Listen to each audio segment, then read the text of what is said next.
Vijaypur road से एक सवारी भरी बस गुजर रही थी। इस बस में बैठे सभी टूरिस्ट मौज मस्ती में गुजर रहे थे। तभी बस के ड्राइवर को सड़क के किनारे दो लोग दिखाई दिए। अरे यार, इतनी रात में दो लोग खड़े हैं, बस रोकूं या नहीं? रोक लेना, बेचारे इतनी रात में परेशान हो रहे होंगे। ड्राइवर ने उनके सामने बस जाके रोक दी। पता चला वो दोनों दुल्हन दुल्हन थे। जैसे ही वो दोनों बस के अंदर दाखिल हुए, सभी लोग उनको देख के हैरान रह गए। अरे बेटा, तुम लोग शादीशुदा लग रहे हो, तो यहाँ क्या कर रहे हो? हम लोग शादी करके घर जा रहे थे, लेकिन रास्ते में हमारी कार खराब हो गई। ड्राइवर कार लेके धक्का लगा के लेके गया है। हमने सोचा लिफ्ट लेके वहां तक पहुंच जाएं। अच्छा, तो ठीक है, आराम से बैठ जाओ। वो दोनों बस के सबसे आगे वाली सीट पर बैठ गए। उनके पास बैठे कुछ लोगों ने देखा कि दुल्हन के हाथ में एक हल्दी का कटोरा है, जिसके अंदर रखी हल्दी उबल रही है। तुझे उससे क्या? ये आवाज हो बहुत भयानक थी। सभी उसकी तरफ देखने लगे। दुल्हन अपनी जगह से उठकर सबकी तरफ देखने लगी। उसके हाथ में रखी हल्दी बहुत तेजी से उबल रही थी। तभी उस दुल्हन के चेहरे से घूंघट हट गया। दुल्हन का चेहरा पूरा हल्दी से भरा हुआ था। उसकी आंखें लाल लाल चमक रही। सभी लोग डर गए। अब कटोरे के अंदर से हल्दी निकल निकल के सबके ऊपर गिरने लगी। सभी के शरीर अजीब तरह से हो गए। बस के ड्राइवर ने बस रोक दी। खिड़की से जो उसने देखा, उसकी रोंगटे खड़े हो गए। उसने देखा बस 20 फीट ऊपर हवा में है।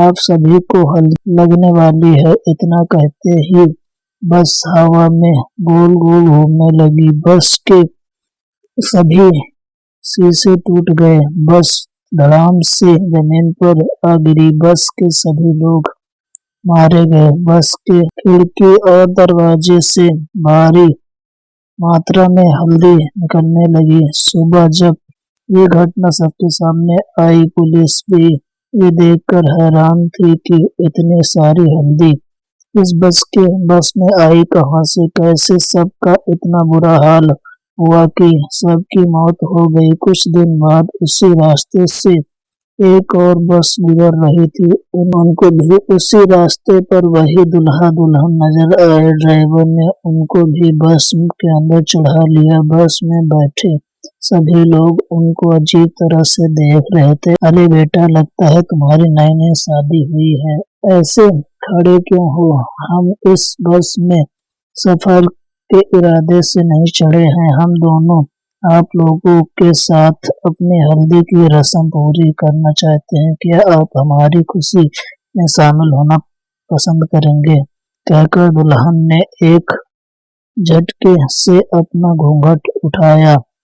उसका भयानक चेहरा देखकर उन सब के रोंगटे खड़े हो गए। उसके हंसने के साथ साथ सबके अंदर बैठे सभी के नीचे से हल्दी निकलने लगी। सभी के पैर उसमें झुलसने लगे। तभी बस गोल गोल हवा में घूमने लगी और बस के अंदर सभी चीखने चिल्लाने लगे। और इस बस के साथ वही हुआ जो उस बस के साथ हुआ था। जब इंस्पेक्टर सिंधे को इसके बारे में पता चला, तो दोनों बसों के बारे में पता लगवाया। सामने आया कि दोनों बसें एक ही ट्रेवल कंपनी की हैं। वो मैनेजर से जाके मिलने आपकी एक ही रोड पर दो बसों के साथ यह घटना घटी है। दोनों बस आपकी ही कंपनी की थी। आप इंस्पेक्टर साहब, मैं खुद इन हादसों से बेहद शौक में हूँ। मेरी दोनों बसें खत्म हो गई और इतने सारे लोगों की जानें भी गई। समझ नहीं आ रहा कि कौन और क्यों कर रहा है?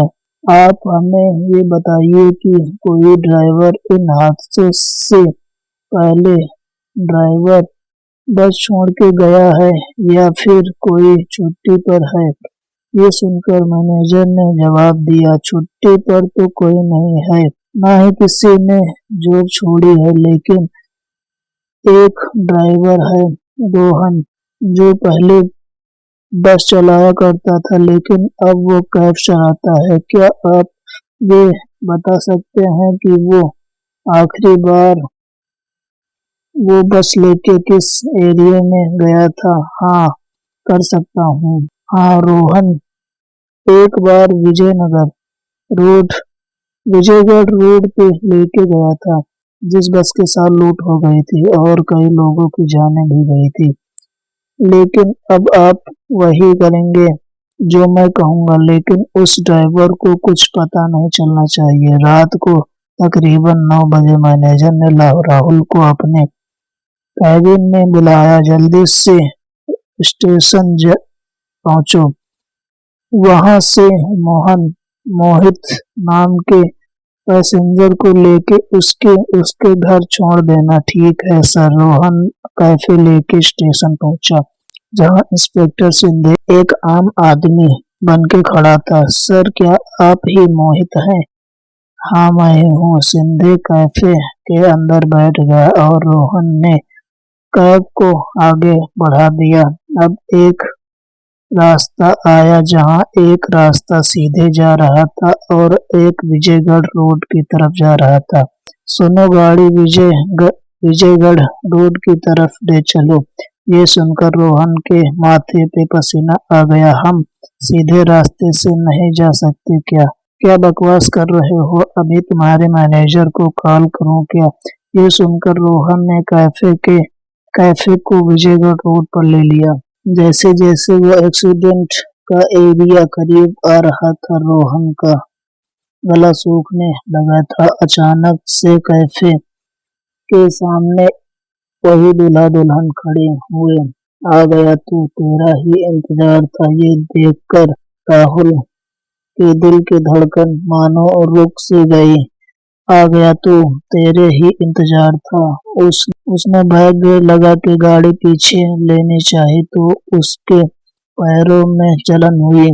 पैर के नीचे से गरम गरम हल्दी ऊपर आ रही थी। ये देखकर सिंधे कैफे से दरवाजा खोलकर बाहर निकलना चाहा तो वो नहीं निकल पाया। उसने लपक कर विंडो को तोड़ दिया और दोनों उसी के जरिए कैफे से बाहर आ गए। परंतु नहीं, अब तो नहीं बचेगा कमीने। ऐसा कहकर वो रोहन की तरफ बढ़ी, लेकिन इंस्पेक्टर सिंधे सामने आ गया। तुम लोगों को क्यों मार रहे हो? इसको यहाँ तक मैंने लाया है। इसको यहाँ तक लाना मेरा ही प्लान था। ये सुनकर रोहन उसको हैरानी से देखने लगा। मुझे बताओ, तुम लोग इसे मारने के लिए इतना सारे लोगों की जाने क्यों ली? महीनों पहले हमारी शादी हुई थी। उस बस में हमारे मम्मी पापा और भाई बहन मौजूद थे।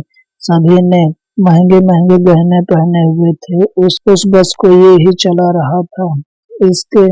इसने अपने कुछ दोस्तों के साथ मिलकर पहले ही लूट का प्लान बना लिया था और जब बस जगह पर आई तो उसके दोस्तों ने मिलकर बस को लूट लिया। सभी बारातियों को मार दिया। मैं भी जमीन पर पड़ी अपनी आखिरी सांसें ले रही थी। इसने अपने साथियों के साथ मिलकर खुशी खुशी गहनों के हिस्से किए। मुझे इस प्लानिंग का पता चला और अगले दिन हमारी आत्माएं इस जगह पर भटकने लगी, लेकिन इसने इस रास्ते पर आना छोड़ दिया, इसलिए हमको ये सब करना पड़ा। अब तुम ये सब करना छोड़ दो, इसकी सजा इसको जो कानून देगा। नहीं, ये हमारा गुनहगार है। इसे ऐसा कहकर दुल्हन ने कैफे के टुकड़े शीशे की ओर इशारा किया।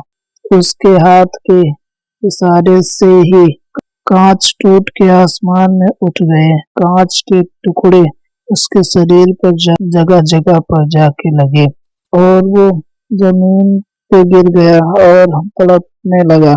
कुछ देर तड़पने के बाद रोहन मर गया। उसके बाद दुल्हा दुल्हन भी गायब हो गए। इंस्पेक्टर शिंदे ये सब देखकर बहुत हैरान हो गया। अपने कई सालों के करियर में उसने पहले कभी नहीं देखा था।